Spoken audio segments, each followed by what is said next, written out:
Hey everyone, how's it going? It's Anthony Cosenza with the Orange and Black Insider Bengals podcast, and I am joined by a special guest tonight on just about as late notice as you could possibly give a person to come on a program. John Sheeran from Cincy Jungle and SB Nation joins us.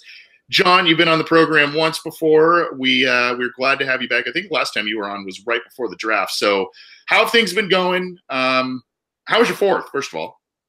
Fourth was good. I got into a pool, and I know some of my friends were jealous because of that. It's because I beat the Heat with that, so that was good. They ate some good food. Didn't really see a lot of fireworks. I think just watching or going on Twitter last night, I think I've entered like old man Twitter, like on like fireworks suck and stuff like that, the noise and stuff. So I hope I'm not getting to that age where I don't like fireworks. I want to keep that part of my youth as long as I can. But the fourth is good. How was your fourth? It was good. Thanks for asking. Kind of did a lot of different things, but it was good. I got to go to the beach for a handful of hours, which was awesome. And you may or may not know that I have a little guy. He's about 16 months now. So I guess I'm part of quote unquote old man Twitter because I didn't get to watch. I didn't really get to watch fireworks last night. The little guy crashed out early, and so we were just kind of hanging and didn't really go anywhere special to go view them. So I guess I'm a little bit in that boat. And we have a little question of the night. We sometimes do this. Usually they're pretty fun. So since you mentioned food, John, and we are dudes on this program, and we like our food, the question I put out to our Twitter account earlier today was basically your go-to July 4th food. And the options I had were burgers, some sort of hot dogs, brats, sausages, chili, or some other type of grub that maybe you got something special. I'll give you an update real quick. 43% says burgers is the go-to. 51% has hot dogs, brats, sausages. Only 3% is kind of a little surprising from Bengals fans say chili because chili is such a big deal in Cincinnati. And 3% have other. So do you have a thought, sir, on your go-to grub? Or do you just hey, it's a holiday, I'm eating what's in front of me? I voted in this poll as part of the 43%. Oh, okay. Nice. But I am interested in the 3% who voted chili because Cincinnati chili is not like chili. It's just basically like meat soup or like really watery and stuff like that. But I would be interested. Yeah, if like I go to a 4th of July party and they have like chili as their specialty, I'm assuming it's good because that's a bold move to do on a 4th of July party. Yeah, is that more like, because you're from the area, is that more like they usually at a Bengals game, you know how they kind of do while they're doing the ads before they come back on the air type of thing. They show like pictures around the city, and usually almost without fail, yep. They show guys scooping chili. Is that mostly like a fall winter type of thing, and not so much like because in California I would think like summer chili cookout, like all that kind of stuff. Is it different in Cincinnati because chili's more of a cold weather seasonal food or something?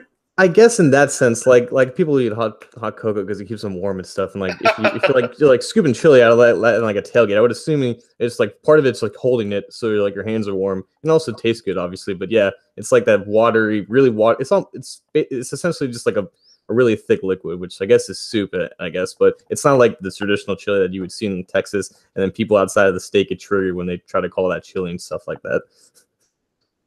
I see. Okay. Well, I got a lot to learn. Well, since just briefly, since the last time we had you on was before the draft, what did you make of the Bengals draft class? Some of their undrafted free agents, likes, dislikes, all that kind of stuff. I mean, I know that's quite a bit now in the rearview mirror, but you did quite a bit of work, film breakdown and such for the site, and I think all of us are pretty heavily invested in the draft who follow a football team. So what did you make of the Bengals haul, and good value, bad value, all that kind of good stuff? It was a solid draft. I think a lot of my analysis of it kind of came off as negative at the time because I liked the Billy Price pick. It wasn't my preference, but I liked it. And I liked the Sam Hubbard pick, but I didn't love it, and I didn't hate it. And it was a lot of this, it wasn't great value. It wasn't like reaching or anything. There were just a lot of solid picks. And for the most part, it kind of leaves you a little bit unamused, unexcited, because you're kind of wanting a little bit more, especially looking at some of the other drafts that teams do. But overall, just looking back, they got a lot of players that I think more than anything kind of fit the culture of where this team is right now. And I think an underrated value about rookies contributing early is getting them comfortable not only with the system, but with like the organization and the culture that surrounds them. And guys like Billy Price and Hubbard, who are obviously good locker room guys who are invested in not only the city, but presumably with the coaching staff and how they have that connection going on there. And just bringing in young guys who I think are going to contribute a lot in special teams, and that's how they're going to get on the field early. And yeah, they may not have the highest ceilings, which was kind of my biggest gripe with it. But I think for what the team needed, it was an okay draft. And at the end of the day, you can't really be too mad about that or too disappointed. Yeah, and offensive line early. Billy Price wasn't my top guy at the center position, nor was he, the top offensive lineman for me really in the draft. But arguably the biggest position of need that they had on the board. They got one of the best centers, depending on your view of the big three guys that were there. And like you said, solid, not spectacular. I think last year's draft class was more of the wow, the John Ross speedster, the Joe Mixon guy. And yes, we understand there's a lot there with that guy, but Josh Malone, height, weight, speed guy, the sizzle was last year. This is more solidifying the trenches and doing some work on both sides of the ball. Now, you being from that area and, being a Bengals fan and following the team, you've probably noticed that there has been an absence of Ohio State players that they have picked, especially in recent years. Were you surprised that they took 2 Ohio State players in the first 3 rounds, and then they added the linebacker Worley as an undrafted free agent? So they really dipped heavily into the Buckeyes this year. Were you a little surprised by that, or hey, good players on a great team, let's get after them? Basically, more the second, the latter of what you said. I don't think that teams specifically. Well, I mean, there's obviously the Ozzie Newsome connection with Alabama, and you can argue that there's a Georgia connection with like Cincinnati.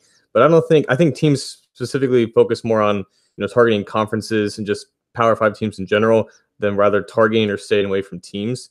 I think it was just a coincidence how the Bengals just didn't draft Ohio State players because, I mean, Ohio State has, produced tons of NFL talent, at least in recent years, and they just didn't really get the opportunity to draft any of them because either A, those players weren't on the board at the right time, or just B, they just had other guys higher. So this year just kind of all just came out at once. You got Price, Hubbard, and Worley, all guys who I think all 3 of them could very well make the roster. And I say that because of Worley, who may have an inside track as a linebacker. So I think it was just more of a coincidence, and I wasn't really on the opinion that they didn't like Ohio State guys. I just think that it just kind of happened, and they just kind of went with it. This is the Orange and Black Insider Bengals podcast. We're joined by special guest John Sheeran of Cincy Jungle and SB Nation. You can get this program on SoundCloud, YouTube, iTunes, at cincyjungle.com. Subscribe to our channels. We appreciate it. And we know there's been some audio issues lately. We are working our best to get that cleaned up and figured out. We had it figured out, and then the bugs kind of came back the past couple of weeks. We're trying to get it figured out, so stick with us, subscribe to our channels, and we'll be good to you, I promise. We might be joined by my usual co-host, Scott Schulte, towards the end of the program. We will see, but we are happy to have John Sheeran with us once again. Speaking about kind of transitioning out of the draft and seeing these guys on the field a little bit, one guy that's been turning a lot of heads, John, is Auden Tate, the 7th-round pick, Florida State guy, huge, 230 plus pounds, 6'5", but he's a bit slow for a wide receiver, and he had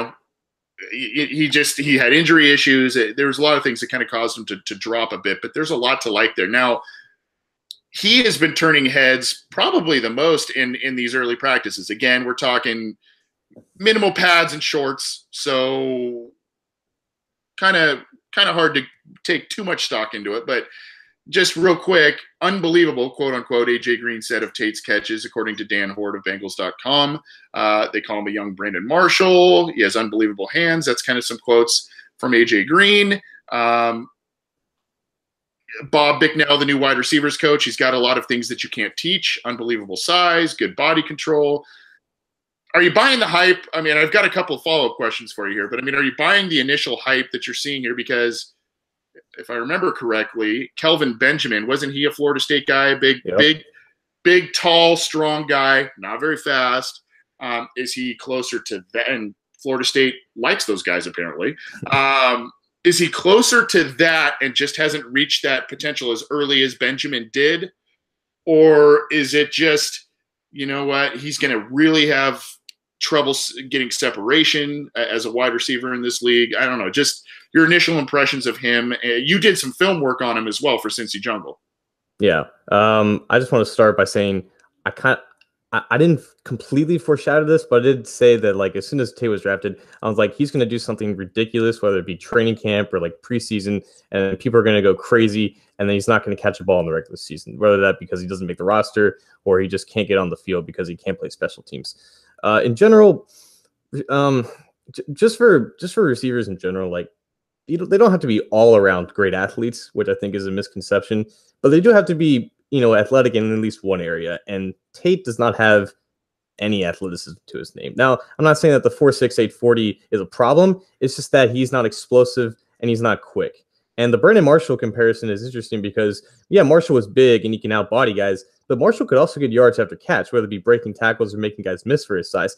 Tate he could like shut off a tackle or two, but he's not going to move very well in space. So I think Tate's role is pretty clear, and that's going to be just contested catches down the sideline, get him in the red zone and see what he can do, because I think he's an ideal, not completely ideal, but typically the Bengals have targeted size at the position because they have a quarterback in Andy Dalton who's not completely precise with the ball, but he can put it in the area. And if you give him, a ton of guys like Marvin Jones and AJ Green, obviously, and Tyler Eifert, if you can just put the ball in the general area and you have a guy that has a big, large catch radius and go behind the shoulder or over a guy, that's very valuable to a quarterback like Dalton, who doesn't really throw guys open, I guess, necessarily, and needs guys to separate. So I think Tate, in that sense, kind of fits what they look for at the receiver position, but it all comes down to, okay, are they going to have an extra receiver on the roster, because they typically like to activate the final two guys on in that position group to play special teams, and you're not going to have Auden Tate be like a gunner on punt teams. They have like, right. They have like Malone and Core for that. So it's going to be a question of, did they maybe kick off Erickson for that because they need an extra spot, or are they going to have 7 receivers again? It's just going to be interesting how he continues developing in training camp and in the preseason, because if you can't run routes and separate in this league, you have a very small window of making a team and making an impact. Yeah, so I mean, I'm looking at the receivers, obviously, and we know Green, Boyd, LaFell, Ross are locks. Probably either or, maybe both Core and Malone. And then you've got Erickson kind of hovering around there. Sometimes they've kept 5 receivers, sometimes they've kept 6. On the very rare occasion, they've kept 7. So it kind of depends what they want to do there. There's a lot of wild cards, obviously injuries and what they see in training camp. Maybe Tate turns into a guy like I'm blanking on his name right now. The big guy that was from the small school in Wisconsin, who was there. He had the long hair. Touchdown Jesus. Yeah, I don't remember his name. He's Jim Ozarski's guy. yeah, touchdown Jesus. Yeah, who was everybody's darling. Right. And in camps, and then as preseason games came, not much there. And we've heard Marvin Lewis say that. We've seen it on Hard Knocks where he says, where you're going to make this team is in preseason games. Not really. Yeah, if you turn heads in training camp practice, of course that's going to be in your corner. But you got to do some things in these games when you get chances. So obviously that's going to be something that they look at with Auden Tate. But I have been kind of wondering, because of his 230-ish pound frame, 6'5", a little bit slow on the speed. Could he fill some sort of weird niche, either as, hey, let's just get this guy in there, even if he plays 5 snaps. If we keep him on the regular roster, he plays 5 snaps a game in the goal line packages, the red zone packages. So, you throw one up to the pylon, he's going to out jump a defender and make the catch. he might be open because if Eifert's on the field, Green's on the field, that sort of scenario. So I want to ask you about that, but I also want to ask you, well, let's start there, and then I'll give you the other question there. So could he be, number one, make the roster as just simply a niche receiver this year to help out in the red zone? I think he can. I think in order for him to actually make the roster, because I think, at least in their minds, they think that position that they have is stacked, whether or not that the talent that they have is proven or not. I think if he makes the roster, they would expect him to fulfill, a role behind AJ Green, if need be, behind John Ross. He would be expected to run the entire route tree and to play on any down in any scenario. But obviously, he specializes in outbodying guys, whether it's in breaking routes or just jump ball situations and stuff like that. So I think if he makes the team, they would, in their minds, have him do anything that a receiver would do. And something that's interesting is that they brought, specifically in this draft class, besides Tate, they brought in a lot of guys who I think they would feel comfortable playing special teams. So maybe that they don't have two receivers that are gunners and would just fulfill those roles to maybe like a Mark Walton or even a Quentin Flowers if he makes the team. So they can give him flexibility in that, where they would, not have him do that role. So they could maybe weasel his way onto the roster. But I think if he comes onto the roster, he would be expected to do most, if not all, the things that all the receivers are expected to do. Okay, so then my follow-up question, and there, you mentioned expectations of what a wide receiver. I mean, like you said, in a Marvin Lewis team, either they're going to be either an excellent wide receiver, and that's basically it. They got to have kick return ability. They got to be able to do punt coverages, all that kind of stuff. Mm. Now, tight ends, they obviously are pass catchers. They also help out in blocking. Auden Tate has borderline size of a tight. I mean, really, you talked about a little bit of a lack of an athleticism in certain areas of his game as a wide receiver. But you look at his size and his speed, he almost has the skill set of an athletic type of tight end, but doesn't have the blocking prowess. Mm-hmm. We've seen this team time and time again try and experiment with guys at different positions than what they played in college, trying to get cute and trying to find some sort of niche. It doesn't work out. But could Auden Tate be a guy they look at as a tight end, H-back type of guy that, yeah, he needs to refine his blocking, obviously. But like I said, maybe he's a red zone threat. Maybe he's a goal line threat. I don't know. Is that something you think is in the cards, or is that just pushing a boulder uphill at this point? I would say it's in the cards, specifically because right after they drafted him, they said they would not try him at tight end. And I don't trust this team at all with what they say in those kinds of situations. So yes, yeah. I wouldn't say it's out of the question. I would say, though, that if he makes the roster, it is as a wide receiver. Okay, Jake Kumerow is touchdown Jesus. That was the guy we could not remember. Good Lord, I can't believe I forgot about that. Jake Kumerow, Ryan Whalen, like Kobe Hamilton. There's a bunch of Desmond Briscoe. There's a bunch of those guys. They all get mixed together. Yep, and they didn't do very much for the Bengals, did they? Okay. So your prediction. Let's get this because I'm going to hold you to it. Your prediction for Auden Tate in terms of making the roster and potentially getting looks at tight end are? I would say right now he doesn't make the roster. Okay. Right now. Okay. And if he does make the roster, it would be a wide receiver. Right. Yeah. I'm kind of in agreement with you. I think he will really need to wow the coaches at this point, especially now that they're getting John Ross back. They seem to really like Malone and Core. I think there's a chance that they only keep one, but I think they really like both of them and want to see how they both develop. So, I think they think that they could probably still develop Tate on the practice squad. Oh, for sure. And he probably wouldn't be someone that would be a hot commodity probably from another team's perspective, but we'll see. We'll see. Mm-hmm. This is the Orange and Black Insider Bengals podcast. I'm Anthony Cosenza. He's John Sheeran from SB Nation and CincyJungle.com. Can't thank him enough for coming on in such short notice, and I appreciate it. As I said, we might be joined later on by Scott Schultze. You can get this program on iTunes, SoundCloud, YouTube. You can subscribe to all of those channels. You can also get all of our material on CincyJungle.com, and we appreciate all the support that you've shown us. Really, this program's now, gosh, I think we're 2 years old. Gosh, we might have to have like an anniversary party here. We're also going to be taking a couple of listener questions at the end of the show. So if you are joining us in the live YouTube chat, feel free to shoot those to us there. If you are following us on Twitter, and please do, at BengalsOBI, you can shoot a question to us over there. We are also scanning the comment threads at cincyjungle.com. There's a post up there, and you can also get in touch with us, be it with a listener question or any kind of feedback or anything via email, theobinsider@gmail.com. Let's transition a little bit here, John, from what's been going on right now to what has transpired with this club over the past 15 years. And as you're a little bit younger than I am, so I think that you have I'm a little envious of you because you've seen far more high-quality football than I have in times of following the Bengals. So I'm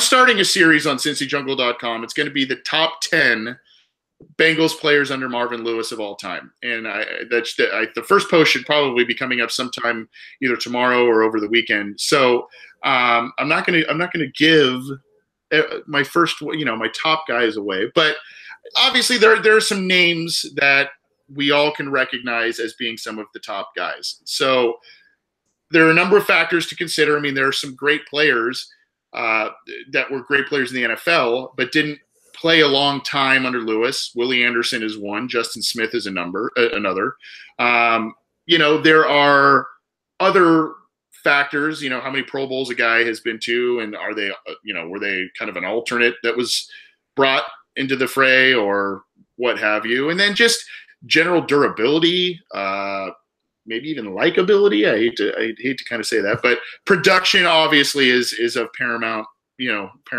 importance in this. So I think it's going to be a pretty entertaining series that I have. Each player is going to get their own post, and then we're going to do some honorable mentions. But just give me maybe some guys let's do this. Give me 2 or 3 names that you remember from either 2003 or they're on the current roster right now that you can say, hey, these are kind of the top players that Marvin Lewis has had on the Bengals in the past, 15 plus years.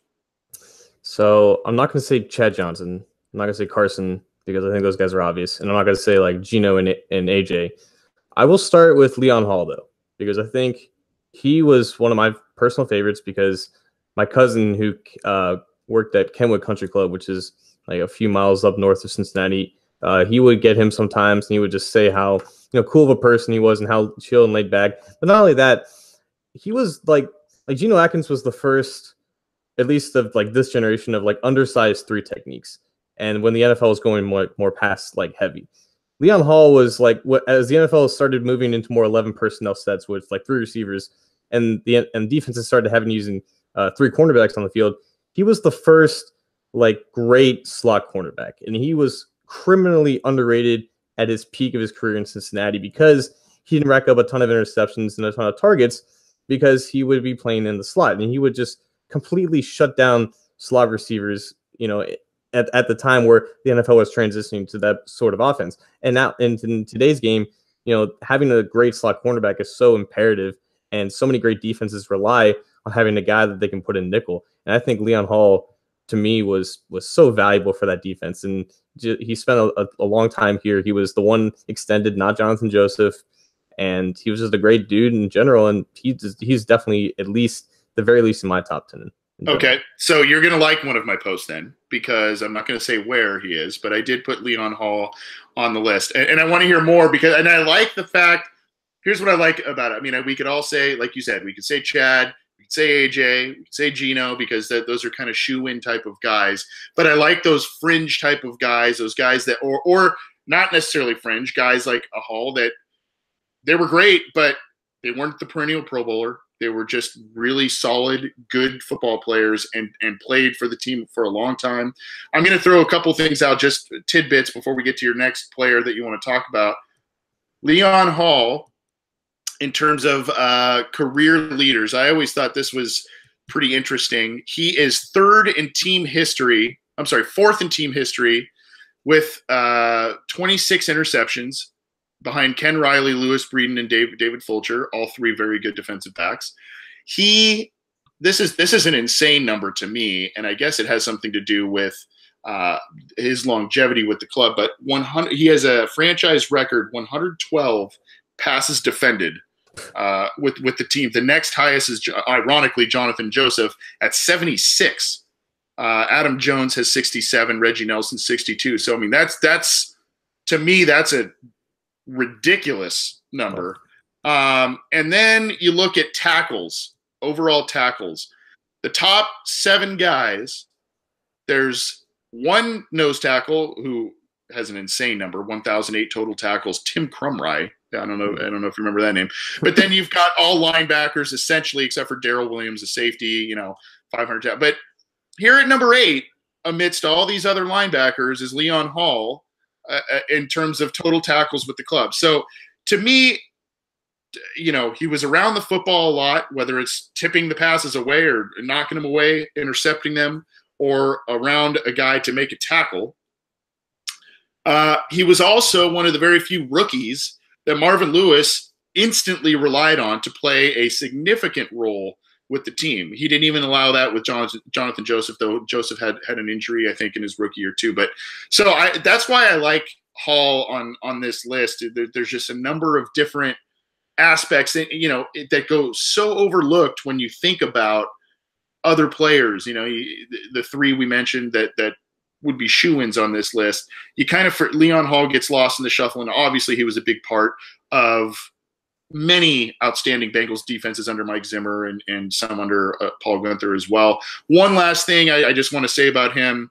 He was very durable with the exception of 2 Achilles injuries that he suffered. And to show his durability, the fact that he came back earlier than it's scheduled from both of those injuries and still played with the team, still produced, that to me said a lot about Leon Hall, both the character and the football player. So good choice on that. Who's another guy you got on your list there?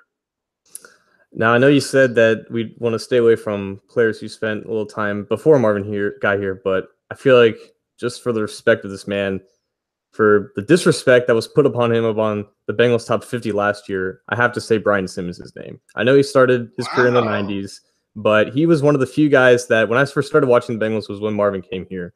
And that defense early on in his career, in his time here, was not very good, obviously. I mean, that 2005 team was heavily relied on their offense, and on defense, it was either turnover or bust. But Simmons was just he was just that staple on that defense, I feel like. And obviously, Takeo Spikes was here, and he was playing alongside with him. And when Spikes left, Simmons remained here, and he was kind of like a better version in my mind. From what I can remember, he was just like a better version of like Vinny Ray, and where he wasn't the biggest, wasn't the fastest, but he was productive. He played a lot, and I just feel like he's one of the most unheralded Bengals of all time, and he was like 48 or 47th on like that top 50 list last year, and I thought that was completely disrespectful to him. And I feel like on a bad defense, surrounded by not very good players around him, he performed about as well as he could have, and for a decent period of time. So he would be maybe not my top 10, but I feel like I have to give him an honorable mention. That's a great call, because not only was he also very, very durable for the most part, never got into trouble, never did anything, just played solid football. And yes, he only played, I guess it was 4 seasons under Lewis, 03 through 06. And yes, some of his more productive years were with Spikes. Spikes, if you remember, was a free agent in the 2003 offseason when Marvin got there. Marvin tried to talk him into, hey, we'll give you the money, just stay and trust what I'm building here. And Spikes didn't want anything of it. And he went to, I believe it was Buffalo right after that. So that kind of an interesting thing there. The one thing about Brian Simmons that also should be mentioned with him, kind of in the same light with Leon Hall, is just a guy who did whatever was asked of him. He played multiple linebacker positions and you didn't see a drop off really at any different position that he played. And when Marvin Lewis had, Nate Webster, who ended up being a turd of a human being, when he went down with an injury, Simmons had to help out in the middle of the field. So he just did a lot of things for this team and did them pretty well. So that's a good point. I like that one. Who else you got? Maybe I could throw out Kevin Huber just because he's a Bearcat, and all right, I'm obviously loyal to Bearcats, but I'll throw out Bobby Williams just because he was. I love that one. Yep. Just as a young kid, he was just that big offense lineman. He'd come out of the tunnel going like this, and that was always a big part of my memories going to games. Down in training camp, he was one of the most lovable guys, just interacting with other guys and doing autographs and stuff. Just big Bobby Williams. You know, I want to say he was undrafted, if I remember correctly, but he was either undrafted or like drafted kind of late. But he was always solid, playing next to Willie on the right side, and he played here a long time too. So he was just one of my favorite players as a kid, and I would say underrated as well. Yeah, so I see. I love that one too, and I mean, you got to love the big boys. I think he was probably 330. That was a big man. And he was, you know what? That was during that time when that line, he came in, I believe it was they got him the 04 free agency period, and Marvin Lewis the second year, and he was a really good get for them. You know, one of the more higher profile guys that Marvin Lewis has signed in his watch, and he stayed with the club for a number of years. And that line with him, and he was next to Willie Anderson at right tackle. You know, you had Richie Bram for a little bit of that time at center, and then you know Steinbach for a little bit of that time at left guard. Then you had Levi Jones. I mean, that line was a great line, and Bobby Williams was definitely a very good player, and one that I think deserves a lot of praise. I want to give a little bit of a shout out to a couple of guys that I didn't put them on the list, but they were also relatively big free agency / trade acquisitions and played pretty well under Lewis. And again, kind of like what you mentioned, John, they were part of the defense that was, hey, we got to get a turnover, otherwise they're probably getting points. So, and the cornerback duo of Torrey James and Delth O'Neal. Torrey James was another one that came over. I think he was an 03 signing from the Raiders. It ended up being a pretty decent corner for them. Delth O'Neal was a trade guy that they got in 04 and ended up playing for the team for a handful of years and was pretty productive as well. Yes, they got burned a few times. Yes, they let up some points and all of that, but they also created a ton of turnovers, which immensely helped a young Carson Palmer, especially in that 05 campaign when I think they had 4 games that year where they had 5 interceptions in a game, which created short field for a young quarterback. And obviously Palmer being who he was, tore him apart. So I think those two guys, I don't know how vivid your memory is of them. Again, they were on bad defenses, but two guys that were outside acquisitions that I thought were pretty good. Delth O'Neal was definitely a favorite of mine growing up. And just playing Madden, I would always get like a pig game with him. Yeah, you had to have him return kicks, probably, right? I mean, he was in Madden. He was an insane kick returner. And then there's other guys too.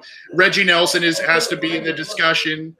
Adam Jones might even be in the discussion, depending on what your thoughts are on him. But I think you and I are kind of on the same page here. I do like the Bobby Williams edition. I think that's a really solid one. Who are some of your best players in the Marvin Lewis era? I saw a couple of comments. Obviously, Rick Reed said Gino meaning Atkins #1. Lucas Leonard said Carson Daly. I think he's got the wrong last name, but I think we know who he meant. Michael Myers says, "How about Reggie Nelson?" So there's a number of different players there that we could go with. So this is the Orange and Black Insider Bengals podcast. We're going to get out of here in just a few minutes. I am joined by John Sheeran of Cincy Jungle and SB Nation. Thanks for his generosity of his time. We're going to get a couple of listener questions here. I think we got a couple in the YouTube chat, and then we will get out of here. I saw one earlier. Jesse Bates playing 16 games this year. John, what do you think? It's from Terrell Howell in the YouTube chat. I think that's a safe bet. I wouldn't say 16 starts necessarily, unless one of the two starters gets injured. But I think Bates is going to contribute from day one if everything goes to plan, and he'll be out there all year long. Now, how many starts he gets, how many snaps he gets, is up for question. But 16 games appeared in, yes, I would say that's safe. Okay, so you watch a lot of film on these guys. You have undoubtedly watched at least some film on Jesse Bates. Is he the best safety on the Bengals roster right now? That's tough. No, because I think that's a tiny bit outlandish. But I would say that, I mean, he was the highest drafted safety on the roster, Right. so he has like more, like yeah, he's got like raw talent to him, and he can do, and he has range and deep field ability that Iloka and Williams doesn't have. I want to see it first before I would say that statement, but raw talent at 21 years old, I would say in relative to like where Iloka and Williams were starting out, yeah, if you put it that way, yeah, I would say. Yeah, so not now, but definitely could be. Yeah, in the near future. Yeah, I've got high hopes for the guy. To be honest, I wasn't too familiar with him. Really, I think you mentioned him as one of the possibilities when you came on the program before the draft as a guy that the Bengals might be looking at. And I think Dave Lapham also shortly before the draft saying, this is a guy to keep an eye on day 2.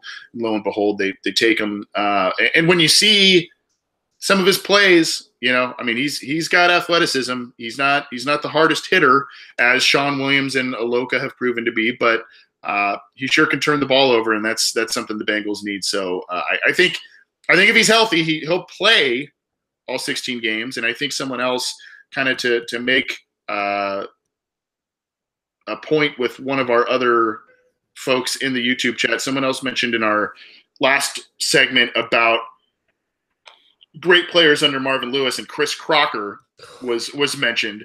I don't know if he was a great player, but he filled that slot swingman type of thing, and maybe that's where the reason I bring that up is maybe that's where Jesse Bates starts as a slot, swingman type of guy, and that's how he plays a bunch of games. I don't know if you think that that's a possibility or not, but that's maybe where I see his initial role at least. Right? For sure. Yeah. All right, one more before we get out of here. It was let's see who it was. Dean Burke, who was most likely to start on the right side of the offensive line. Obviously, this is probably the most intriguing battle of Bengals training camp is who's going to play right guard and who's going to play right tackle. I think most people right now would say inside track at right tackle is probably Jake Fisher, but that's I don't know. This almost seems to be a weekly question, but it's still worthwhile, especially since you haven't been on the show for a little bit, John. I don't know, man. What do you think about guard? I mean, or is it maybe a late release? One of the final cuts. There's a guy that's surprisingly released. The Bengals maybe make a move and bring him in. I don't know. I think it's this group. I would venture to say it could be a guy coming off the streets, but if that's the case, then I would assume maybe an injury occurred at the right guard or right tackle. Here's what I'll say. I've got pretty good experience answering this question at this point. Whoever starts at right guard. I've been rehearsed in this area. I'm comfortable at least July 5th saying that whoever starts at right guard, I would say earned it in the sense that they would feel comfortable, and I would feel comfortable because Westerman has talent. I think Hopkins started coming along towards the end of the year where he's going to be a good position to reclaim that spot. I'm not so sure about Redmond. I think it's more of a 1A, 1B situation than a 3-way battle. But whoever wins the battle between Hopkins and Westerman, I would feel modestly comfortable that they're going to produce an average season, which is really like, we're not expecting them to be, good players or great players even. Just to stay out there, have the level of play, not, go too high or too low. Just be a good body, I guess. Right tackle, I wouldn't say the same thing. I think if Bobby Hart's out there, something bad happened with Fisher. And honestly, I don't have a lot of faith that Bobby Hart can be a good NFL tackle at this point. I think he was always destined to be a guard. And then the Giants had to try him at a tackle, and he failed miserably. And I think Fisher's clearly the more talented player. I don't think it's close in that sense. I think they're preparing Hart to at least compete with Boye as the swing guy, and he either wins that or he's ultimately cut. Regardless, Fisher's the clearly better talent there, and if he stays healthy under Pollock's tutelage, I have pretty good confidence that he's going to produce a decent season at right tackle. Yeah, it's interesting about Hart. is listed, at least last I checked, he was listed on the Bengals website as a guard/tackle. So it's interesting it's going to be interesting to see what kind of snaps he gets in the preseason and, how that affects his roster status. How confident are you, and how believable do you find the good stuff coming out of mini camps about Abuehi, the improvements that's seen under Frank Pollock? He seems like a little bit of a different player. Maybe he realizes that he's not getting that fifth-year option and he's playing for some possible decent money. Do you find that believable, or have we seen who he is, and that's no matter who's coaching him? I am what I am, as Popeye would say, I guess. I'm always of the opinion that players don't change. If good players become better, bad players just stay bad. But I will say this: Abuehi under Alexander was not a good fit in the sense where Alexander's techniques with pass protection, it's a lot of hug techniques and not a lot of punching. And it's kind of the opposite for Frank Pollock, was more of an aggressive style of philosophy. Abuehi's main strengths are, first of all, his feet and his length. And when he was punching at left tackle, he would do a decent job, but there's still not a lot of power to him. There's still not a lot of functional strength, kind of pretty important needs as a left tackle. So I think as a player, we've seen who he is, but Pollock, I think, can get out to him to be a lesser version of what Anthony Collins was. Some guy who you could just survive with, but just as a swing tackle and not as like a full-time starter. Yeah. You wouldn't want him out there for 50, 60 snaps a game. So in that sense, I think he's going to do okay in that role as long as we don't see him too much. But regardless, at this point, it's just hard for me to expect him to turn into a player that was worth drafting in the first round, because that's in my perspective, that's the only way that they can get, that they can see that pick as a success. Obviously, not just like a career backup, but just as someone who's worth a first round pick. And I don't think we're ever going to see that from Abuehi. Yeah, and I got a couple of little sidebar questions for you. Do you see Abuehi being an effective player maybe this year, as we've seen the Bengals? Now, granted, this was under Paul Alexander, but they have used a sixth offensive lineman, kind of the jumbo tackle, extra tackle. Abuehi did it as a rookie when he finally came back from his injury, just to get some snaps and some experience. Do you see that may be something that they use him in this year, or is that not really part of Pollock's scheme? I would have to look back at some Dallas film to see if they utilize six offensive linemen, because I'm not 100% confident in answering that question. But as a six offensive lineman, like Abuehi would be fine, just because that sixth guy is mainly used to just combo block like the force player on the edge. And and when you're not giving Abuehi like a one-on-one where he has to completely seal a guy out of a gap, he can do fine. Like that's just something any NFL tackle could do. And then you factor in Abuehi's got athleticism. If Pollock can, maybe hammer in some points about angles in terms of zone blocking, you can get a solid role player out of that role. Like Dennis Rowland was always like that guy back in the day, and he was just like maul guys over because he was so big. That's not really Abuehi's game, but for a lack of power, you can instill an understanding of angles and just leverage and that stuff. And if Pollock can get that under, in Abuehi's mind in the next coming months, he can get a decent player for that small role. Yeah.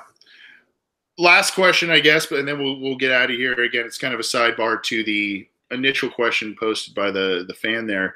Are you pretty confident that Billy Price is a Frank Pollock guy?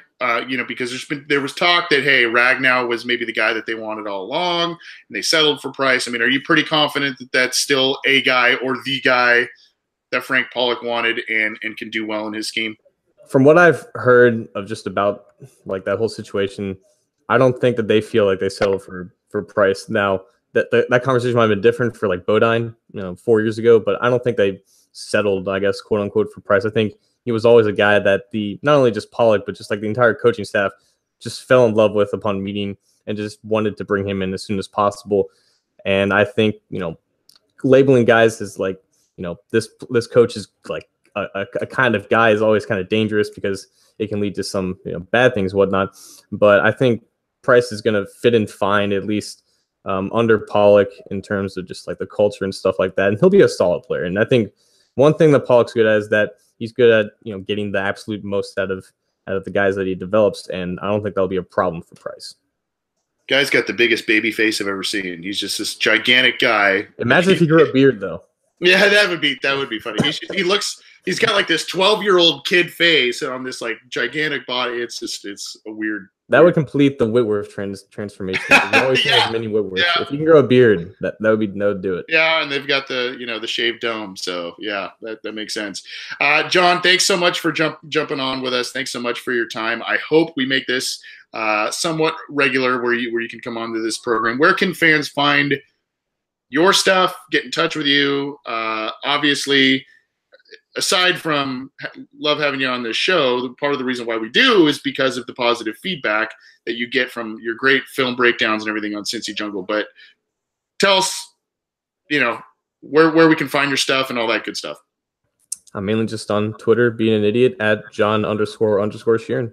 That's where you can find. Oh, and also the YouTube channel D&H Sports. I do that with former Cincy Jungle writer Daddy-O McDuck, and we're on a little hiatus because he had some work to do, but we should be back in full force when training camp starts. And along with being on this show, I hope to be on the show in the future, and you can find me there. Awesome. Well, tell Daddy-O what's up. We miss him, but sure. Yeah, tell him what's up. He's a good dude.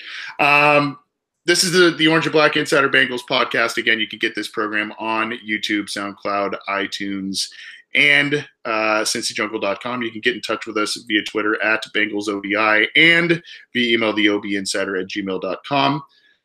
For John Sheeran, I'm Anthony Cosenza. Thanks so much for listening to our program. We will continue to bring you all kinds of coverage throughout the summer here. And thanks for tuning in. Thanks for subscribing. We'll talk to you soon.